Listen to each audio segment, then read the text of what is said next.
এটা হচ্ছে জাজিরা কাবাব ঘর। কেরানীগঞ্জের মধ্যে এই জায়গার চেয়ে ভালো ফিশ বারবিকিউ আর কোথাও পাবেন না।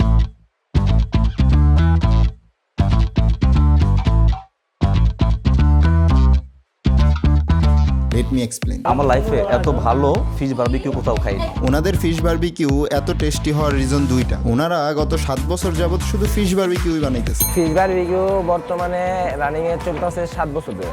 সেকেন্ড হচ্ছে ওনাদের মাছের ফ্রেশ স্টক কালেকশন। 7-8 পদের মাছ, তেলাপিয়া, কোরাল, টোনা, স্যালমন, পলমন, রূপচাঁদা, চিংড়ি, কাঁকড়া। কিন্তু আমার ফেভারিট আর বাজেটের মধ্যে ছিল সাদা কোরাল।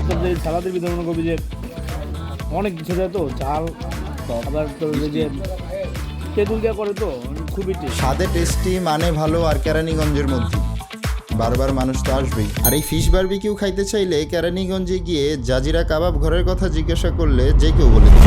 মাছ আসে মানে সকাল 6টা থেকে 7টার ভিতরে মাছ আয়া পড়ে বাসায়। আসার পরে আমি মাছগুলা কাইটা ধুইয়া সুন্দরভাবে ধুইয়া লেমু দিয়া এগুলো রাইখা দিই ফ্রিজে রাইখা দেওয়ার পরে এগুলো আবার 3টা বাজে দোকানে আইনা পরে কেঁচা দিয়া লবণ মাখি, লেমু মাখি, পরে মশলা কইরা তারপরে ডিসপ্লে দিই। পরে কাস্টমারে অর্ডার দিলে এগুলো রেডি করা হয়, অভাব নেই। আই টেবিলটা লাগায় মাছ বের করো কতটারি হাজার মাছ আছে। কি মাছ লাগবো কোন? 80,000 টাকার খালি কালকে কোরাল মাছই আনছি ভাই। কাস্টমার কম দেখে মানে ডিসপ্লে দেই নাই। আয় কাকা টেবিল লাগাও, সস পরে বানাও।